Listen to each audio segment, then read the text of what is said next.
Today we're continuing the series we began last week called You Asked For It, where we literally surveyed hundreds of people. We had over 300 people respond to our survey saying these are the topics of the things that we threw out there for us to vote on that we feel like would be most impactful and influential in our lives.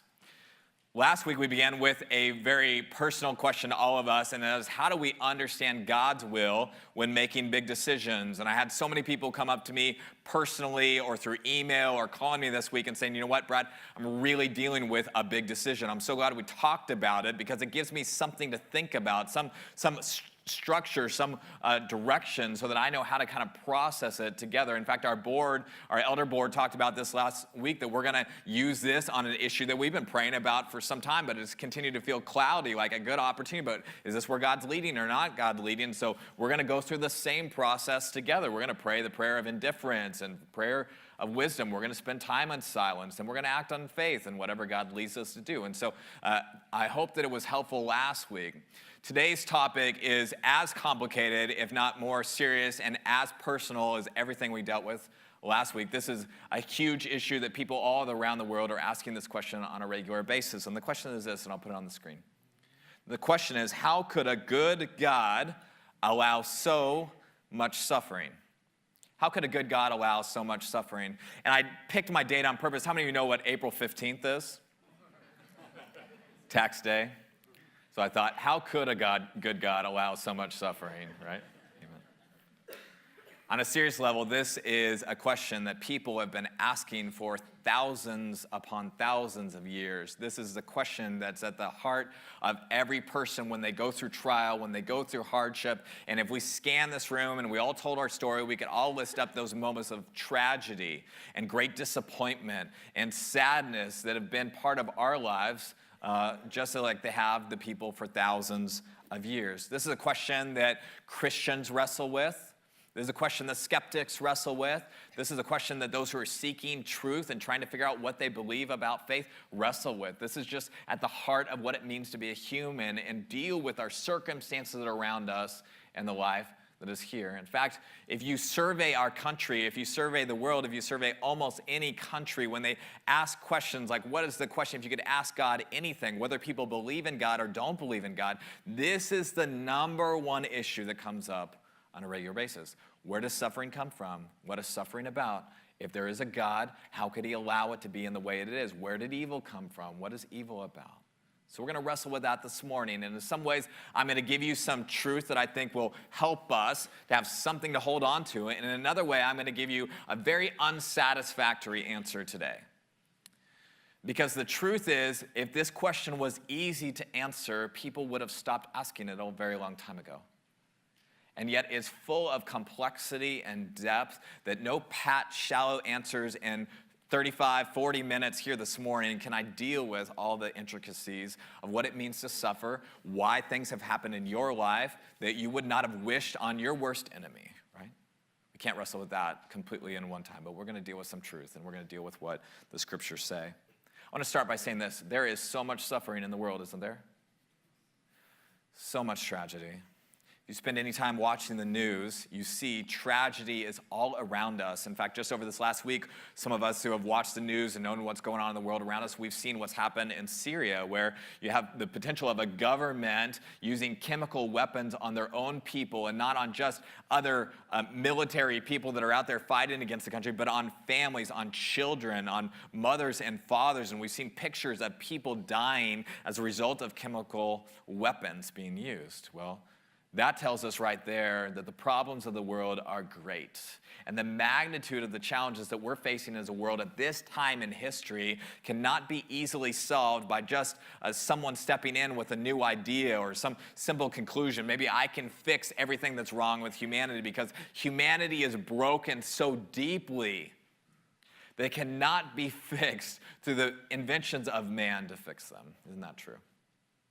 Not only that, we can step out of the realities of what's happening in a nation pulling against nation, wars that break out in the world around us. We can look at the simplicity of natural disaster and say, well, I get that there's evil people in the world doing evil things, that there's murder and genocide and there's rape and there's child abuse. Those evil things are easier to kind of understand what's happening, that an evil person might harm another person. And yet there's natural disasters, things like tornadoes. Like, why would God allow a tornado to destroy a city like Moore, Oklahoma, or Stroud, Oklahoma, or any other city in Oklahoma? Why do we live in Oklahoma, right? I mean, why would that happen? Where is God in the midst of that? Or not only that, we have hurricanes around the world, natural disasters, wildfires. And in our own lives, even when there's not an obvious perpetrator of evil, like we can see in abuse or in murder or in genocide, even in our own lives, we deal with things like cancer. How could a good God allow so much cancer? Or heart attacks? Or disease? Or depression and anxiety and death of loved ones?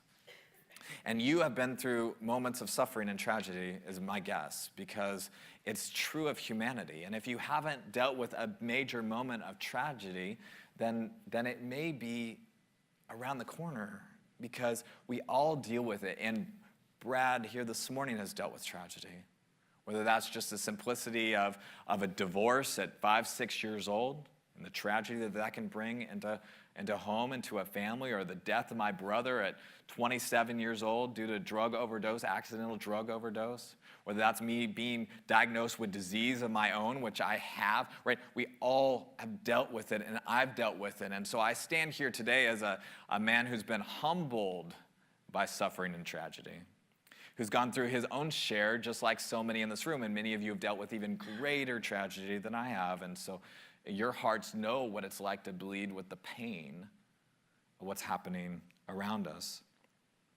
And so we ask the questions, where is God? Don't we?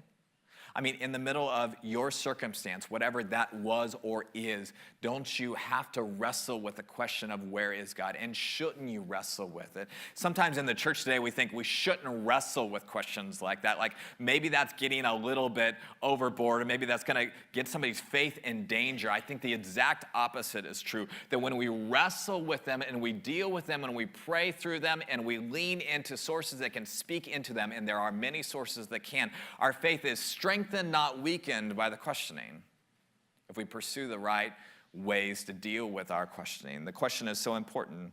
Why would a good God allow this in our life? And the honest answer to the question this morning is super unsatisfactory.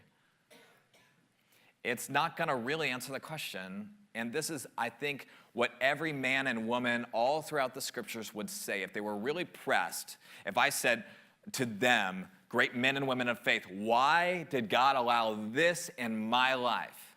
The answer would be true across all of them, and it's the same answer I'm going to give this morning in the very beginning. And that is simply, I do not know. I don't know. Why that happened to you at that moment, I do not know. I wish I knew. I wish you knew. I wish we all could come to grips with the reasoning behind everything that happens in our life. And yet the truth is, and don't let anybody tell you the opposite, who's trying to speak even the truth about biblical things, the truth is we don't know why in every circumstance what happens the way that it does. We don't know. We don't know how that could happen in the life of people who are even following. And the reason is that I don't have God's mind, and I don't have God's eyes, and I don't have God's ability to foresee what could happen if this happened, and why this should happen to cause that to happen. I don't have God's mind, and you don't have God's mind, and you don't have God's eyes to see what only God can see in the way that he can see it. And so we as humans must back off it and realize that at the end of the day, we don't fully know. And as unsatisfactory as that might be, it is sincere and is honest. And I'll take sincere and honest any day over fake and contrived. There's a story in the Bible, in fact, a whole book of the Bible related to suffering. Did you know that? The book in the Bible is called the book of Job. It's the story of a man named Job. It really is written, and we've talked about it for thousands of years for a reason. It's because it deals with and it struggles with the issue of suffering and God's involvement in suffering or uninvolvement in the midst of suffering. It's something that people have read and talked about for so much of their lives. Let's talk about the story of Job, because not everybody may be on the same page of their understanding. Job was a wealthy man and a godly man. He had been a man who had made many right decisions in his life, had led to good business success, and many even more important right decisions in his relationship with God. He was upright. He wasn't trying to deceive people. He was trying to do the right thing by other people. He was trying to stand upright before God and do what was right before God. And so this is the beginning of the story, and yet Job's story starts very well, but changes very quickly in the book of Job, where the story is that his servants begin to come back and report what's happening out in the field. And the first report that comes back at the Job chapter 2 is that his camels have been stolen and his donkeys have been stolen and some of his other animals have been harmed. And so his wealth is all tied up in these animals that are providing for his family and his family's future. And so they all begin to either be taken or die. That would be terrible. But it gets worse because it keeps driving a greater deal of suffering in his life. Some of his servants come back and report, you know what, when that happened, actually they killed your servants. And so not only his animals have died or been taken, but his servants begin to be killed. Servants he knows by name, servants he has a relationship with, have been killed in the service of his business. Well, that'd be terrible, and that is great suffering that he would have encountered. And yet it gets worse because the next servant that comes in says, your sons and your daughters, all of them, were in a house. They were all having a celebration, and the building itself collapsed upon them, and they all died in the beginning. And there's no greater suffering for a parent than the death of a child, right? And if the death of a child wasn't great enough, the death of all your children at the same time would be too much for any of us, wouldn't it? And yet it gets worse. And Job begins to lose all of his health. And his health, which had been fine and good, and he had been healthy, it all begins to be removed from him. And so he's left without his wealth, without his stuff, without his friends, his servants in that way. He's left without his children, and he's left without his health. And at the end of the story, you know what Job begins to ask the question? How could a good God allow so much suffering? Where is God? I've been serving God, living for God, doing the right things by God, and he begins to ask the question of God. And we see it in the story as it unfolds, that Job begins to ask the question, how could a just God call this just? Is this just, God? Is this right? Is this of your plan and your design? How could you do this to me as any human, rational person ultimately would? We would all ask that question. How could this be happening? What did I miss? Where did I go wrong? Did I bring this on myself? Is God angry with me? Does God exist at all? Is God good at all? We would all ask the same questions. And finally, God speaks. He doesn't speak much in the book of Job. Part of the issue and the tension that happens. But in chapter 38, he finally shows up and starts speaking. Isn't that how your life feels sometimes? It's like chapter 38, we could have just fast forwarded that a little bit. Chapter 5, I could have put up with. 38's much more difficult. But God shows up as Job's questioning God's justice and God's goodness and God's character. And God shows up and says, let me ask you some questions. Where were you when I laid the foundation of the world? Where were you this morning when I brought the sun up on the horizon and at last evening when I put it back to its place? Where were you when I placed the stars and the universe? When I created all these incredible animals in the world that you just take for granted? Where were you when I breathed life into your own soul? Where were you, Job? And Job falls silent, all of his questions, and Job has done a great job, a marvelous job, probably better than any of us could have done with everything he goes through. But Job begins to just fall silent, and he stops asking questions, and God continues with his questioning. He said, let me question you, young man. And at the end of all of his questioning, Job says, I see now that I spoke of things I did not understand. I question one who I can't comprehend, and it's time for me to be quiet. This is the picture of God's wrestling with all of humanity and his answer to all of his humanity. See, what God said to Job and didn't say to Job is often what he says to us in this life. God did speak with Job, but he didn't answer Job's question. And often in this life, God doesn't answer our questions as to why that happened. Why could that happen? How could you allow that to happen in our life? And it goes with, there's another layer to it. Not only does God not answer him, it's almost as if God knows that even if he did answer him, that Job would not even understand it even if he answered. There's a sense of which in the story that God has not chosen to tell Job to see if Job will believe him and trust him anyway. But then there's this second side which speaks to you and I that says, even if God were to tell us why, could we even grasp it to begin with?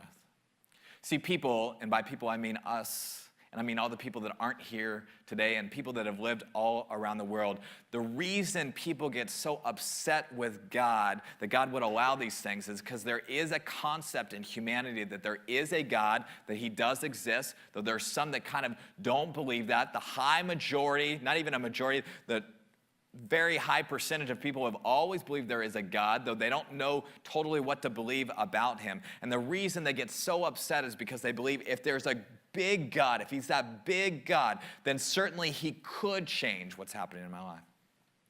But the truth is that we must all wrestle with is that if there is a big God who could change things, then there's also the strong possibility that this big God understands things we don't understand. That he comprehends things that we don't understand. That if he's big enough to stop it, then he also must be big enough to comprehend reasoning and possibilities that I cannot comprehend. We can't have it one way or the other. In other words, we can't say, God, you need to explain it all to me, but you need to be big enough to stop it. That somehow I'm as big as you to be able to understand it, but I can't control it. That he must be both big enough to stop it and big enough to understand it at a layer that we do not. And this is what happens for Job. Where Job realizes at the end of the day, I see now that you are God and I am not. Do you understand things that I do not? Do you comprehend, that you plan things, that you orchestrate things, that even if you explained it, would be so complicated that I wouldn't be able to still understand what you were saying. I would still keep asking the same question, well, why that? Why that? How does that play out? Why would that happen? That you are God and I am not. And as a people, wherever you are in your faith, whether you're a strong believer in the message of Jesus Christ, who he is, what he came to accomplish, whether you're here exploring faith, this is a question that's common to all of us. The answer at the end of the day is if there is a God, then certainly he must be able to comprehend things and orchestrate things that we wouldn't understand even if he explained it to us. And so what we don't have this morning to the answer is why this happened to us at this time. We don't have those answers. The answer is we do not know. But there are some things we do know from the scriptures. There's some things we do understand through looking through the Bible itself that gives us some understanding to suffering. So though we don't know everything, we do know something. And that's what I want to spend my time on here this morning. Because the some things we do know are the things that carry us through the things we don't know. The things we do know are the things that help us to hold tightly to faith, even when all around us is coming apart. So let me offer 3 truths from Scripture here this morning that we can understand about suffering. The first is this: God is not the creator of suffering. God is not the creator of suffering. The interesting thing is so many people will ask, and I would ask, and maybe have asked, why didn't God create the world free of suffering from the beginning? If he's good and he's powerful, why didn't he just create it free of suffering? And the truth is, he did. The truth is, he did create it free of suffering. From the very beginning, God creates the heavens and the earth. He creates people, all the animals, the land and the seas, the stars and the sky, the sun and the moon. He creates light and dark. He creates all these things, and there is no suffering. In fact, Genesis chapter 1, verse 31 says at the end of it, God saw all that he had made, and God appears to be a perfectionist. God appears to have great ability to create and speak and make things that have never made. And it was very good. And there was evening and there was morning the sixth day. And so God rests on the seventh day because there's no more work to be done. There's no more work necessary. There's no suffering to undo or make right. He creates it all right from the beginning. And this is so critical. You think, well, that seems like a simple point. God didn't create suffering. It is critical to the question of how could there be suffering in the world. To know that God didn't create it is to speak to his very character, to his very nature, that he is not a God who creates suffering, who creates pain, who creates tragedy. Is just not who he is from the very beginning. And right there in the beginning, you see he creates it perfect, paradise, Eden. That's our whole understanding of the beginning, where everything is as it should be, where man and woman are walking and they're naked and unashamed, that there is no shame, there is no sin, there is no pain, there is no guilt. Even our understanding of the animals, they're not even killing one another. The creation order is right from the very beginning. This is how God created it. And so we say, what did God create? He created perfection. He created it good. It was very good, not kind of good, not okay, but very good. It was pleasing to the God who has no flaw and free of suffering. And so what's the deal with our present world? Our present world is a result, and you know the story of a man and a woman who are in paradise, in perfection, who had a choice to make between trusting God and his goodness or doubting his goodness and taking of the one fruit. That's so critical to the story. There's who knows how many fruits, so many trees to eat from. He says you can eat of any tree of the garden, meaning there are more than two. There are many trees in the garden, and yet they choose to eat from the tree of, maybe you know the answer, the knowledge of good and evil. I've really pondered the whole naming of that tree for so many years. The knowledge of good and evil. It's as if God didn't even want them to have to experience the knowledge of evil for themselves. He said, don't pick that one. And God put them in the garden and says, you can choose. You can choose paradise, or you can choose the knowledge of good and evil. And now we have the knowledge that he didn't want us to have. And what does our knowledge look like? It looks like disease and decay. It looks like cancer and heart attacks. It looks like bodies that break down, that don't continue. It looks like sin and death in our lives. It looks like broken relationships. It looks like Syria. It looks like even our neighborhoods in Tulsa sometimes when people are dying, even on the news. This is what we get for our desire to know something that God wanted to shield us from, but loved us enough to give us a choice between paradise and suffering. And unfortunately for us, we chose suffering. And that's the state we're in. God didn't create it. God's not responsible for what is happening to the world, though he's responsible in this cosmic sense because he says, I'm the leader, I'm the boss, I gotta still be responsible, but he didn't bring it about. Humanity brought it about. That's so important to the issue of suffering because you're gonna encounter suffering and I'm gonna encounter suffering. And Job encountered suffering. And so we have to go back to who is God? God is not an author of suffering. Humanity is the author of suffering. Sin and death and Satan himself are the author of suffering, of death, of broken relationships, of harm to one another, of depression and anxiety and all the things of this life. God is not the author of those things.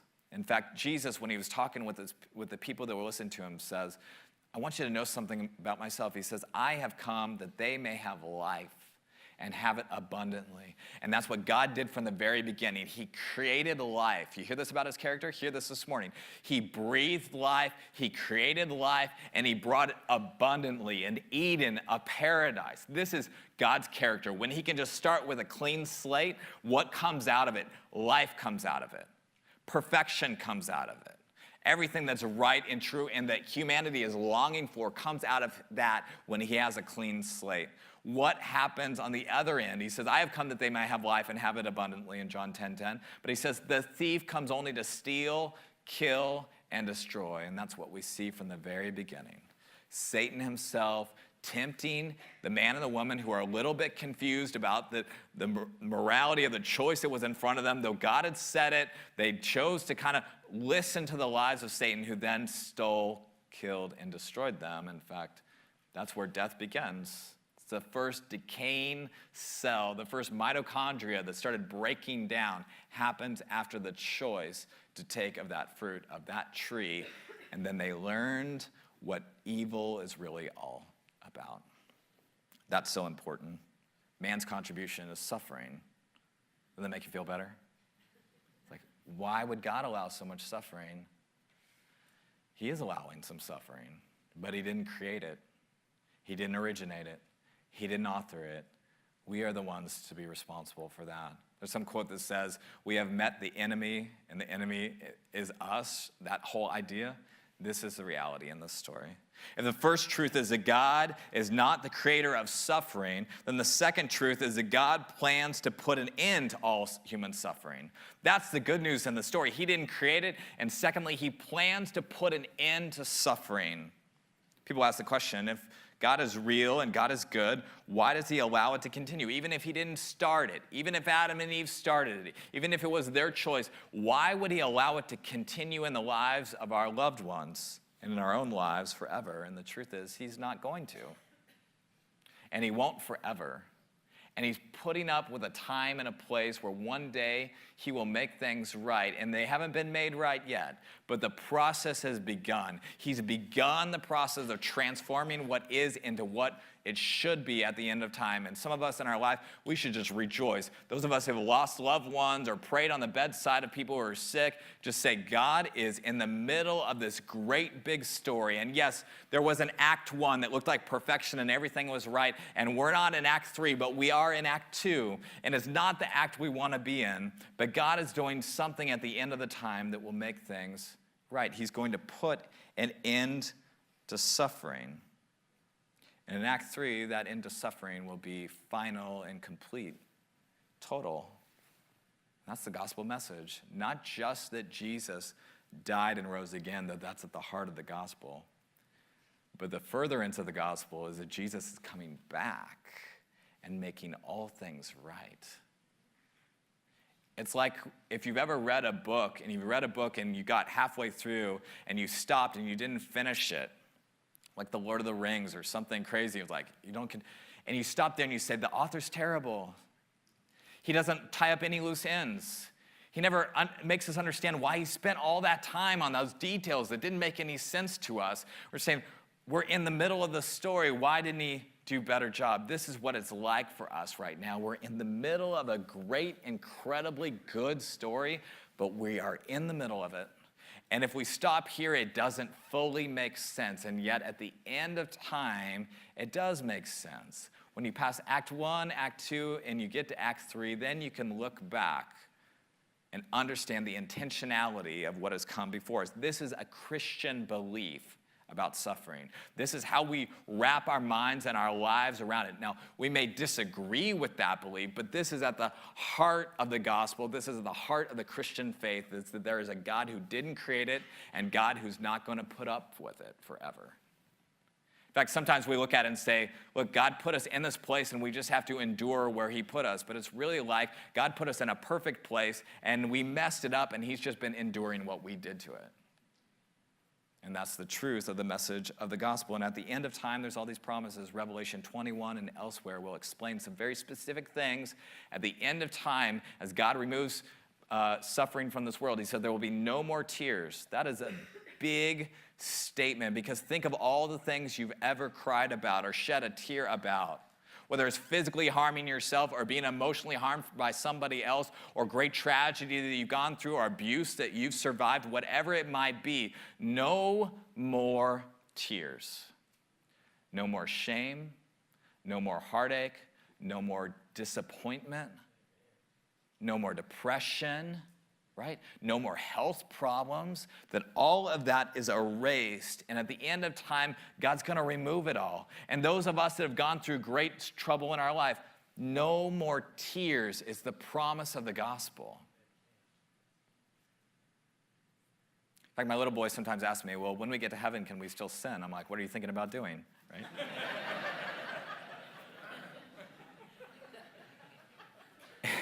And then I have to go back to Revelation 21 that says there'll be no more tears, meaning if he could sin or if I could sin, that would cause tears to someone or someone else. And I look him in the eye and say, the promise of Scripture, not just the hopeful outlook of Scripture, the promise of Scripture is that there will be not another single tear shed, meaning you won't sin in heaven. You won't encounter sin in heaven. There'll be no more suffering. It will be all wiped away once and for all.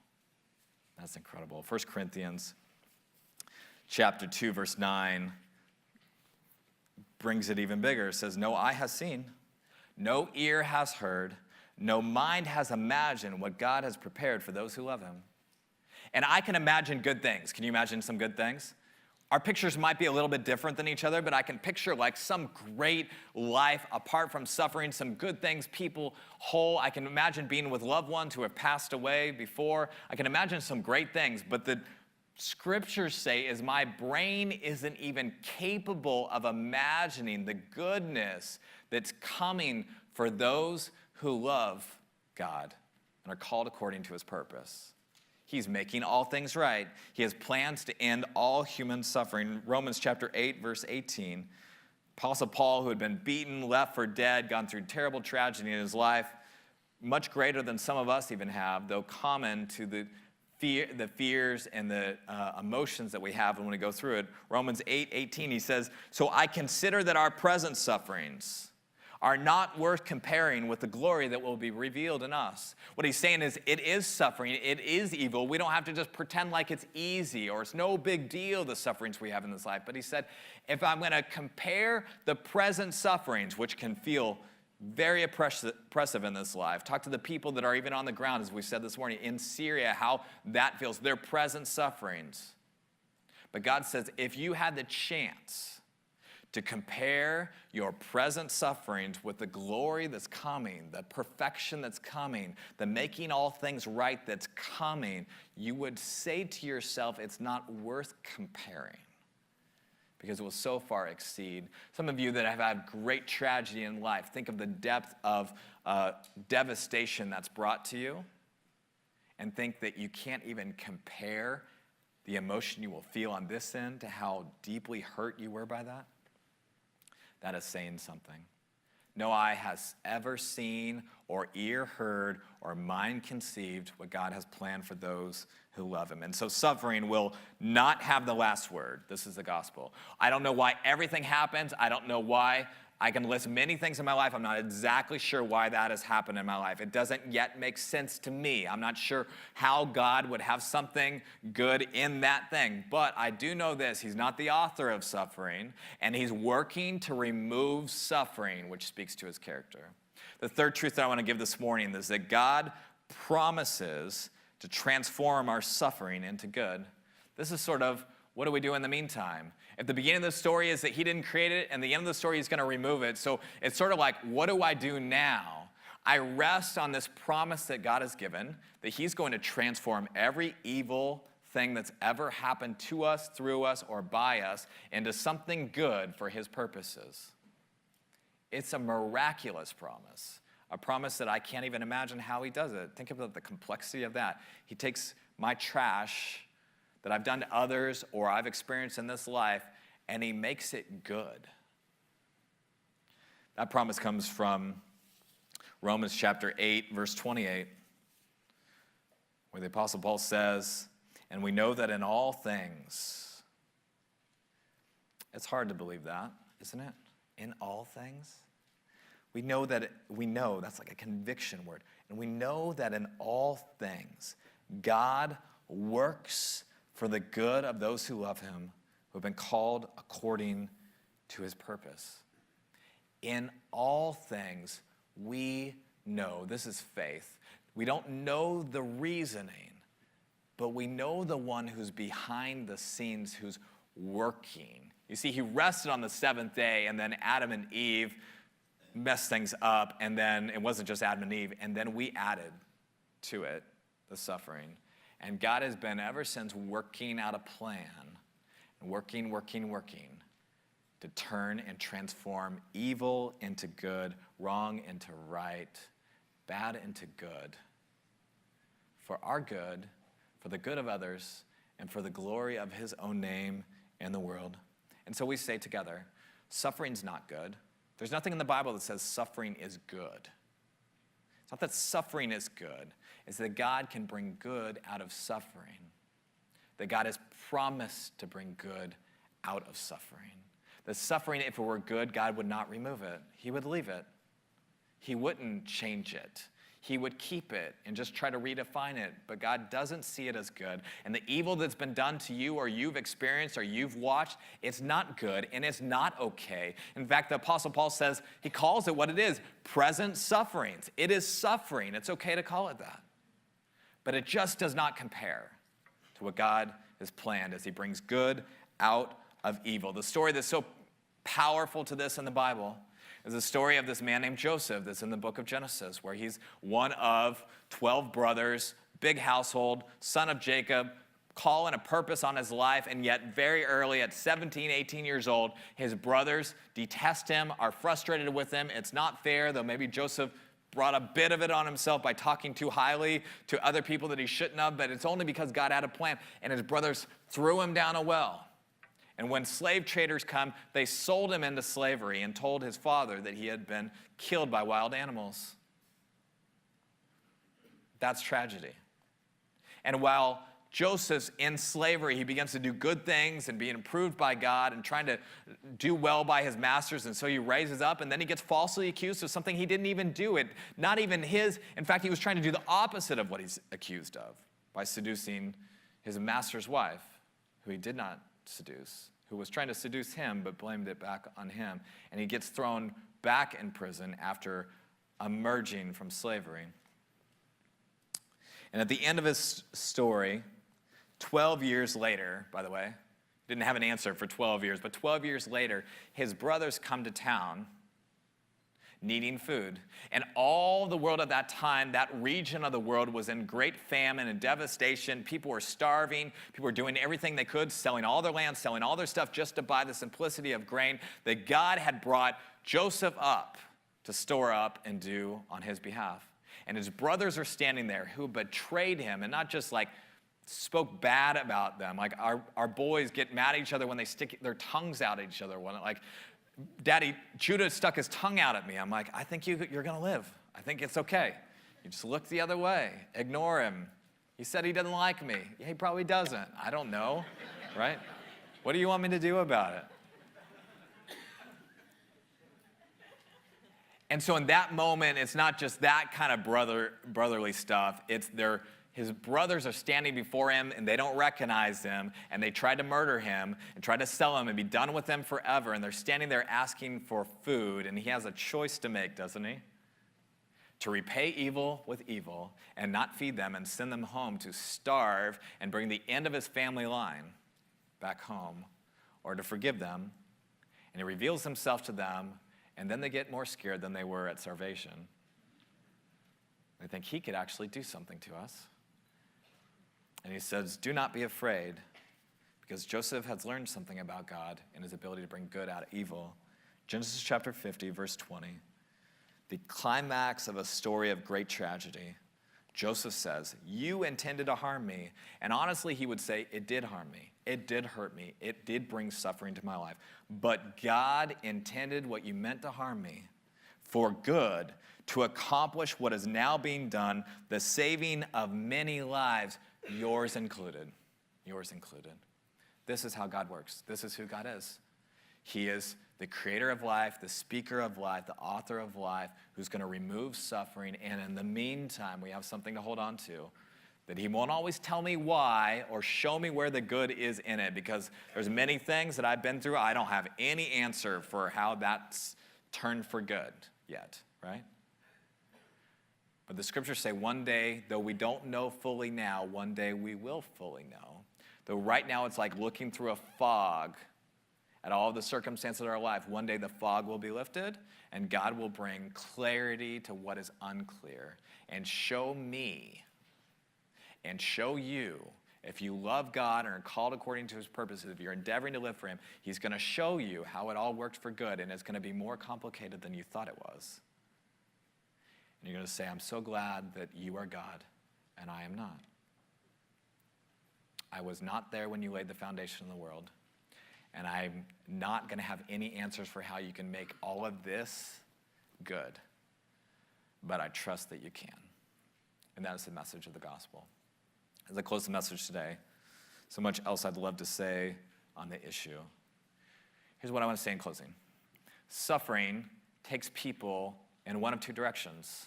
Suffering leads to hardness of heart and bitterness, as many of us have been through things that probably feel like they should end in bitterness, right? Great frustration. It can lead there. We all know people, or we've all struggled with that decision, or it can lead actually to a humility and a softness of heart and an openness to God that actually can take us to next steps in our relationship with God. It's like two roads that diverge, and they go to completely different destinations. But the decision is yours and mine. What will I do when God doesn't tell me why? What will I do when he doesn't give me an answer? And if I'm not okay with not having an answer, I'm going to have a hard time resisting bitterness and hardness of heart for the rest of my life. But if I can be okay with trusting that God is better than I understand, and be okay with not having an answer, then I can do this thing they call in the Bible, and that is live by faith, walk by faith. That's not having answers, it not being tangible in our life. And that's my prayer for us. Let me end with this, one last thing. The gospel is all about suffering.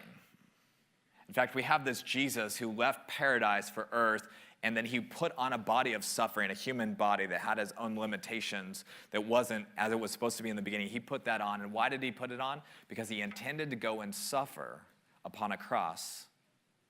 And why did he intend to go suffer upon a cross? He intended to go suffer upon a cross so that we could be removed of a future that would end in suffering, and that would be the end of our story. And instead, he brought about a different story. And he said, to suffering itself, I'll show you how I can bring good out of you.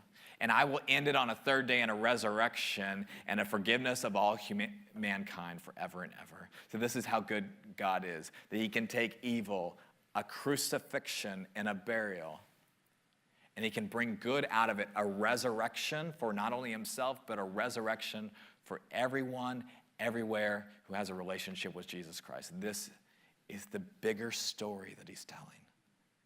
And we're only in Act 2, and Act 2 is frustrating, but Act 3, it's coming. And one day we'll look back and say, I suffered, but it's not comparable to what God has done for me. That is good news, isn't it? And that's not shallow, that's not trite, that's just what we understand. If you're a follower of Jesus Christ, this is what we believe. What the story has told us and what the story will reveal in the end. Let's bow our heads, let's pray together.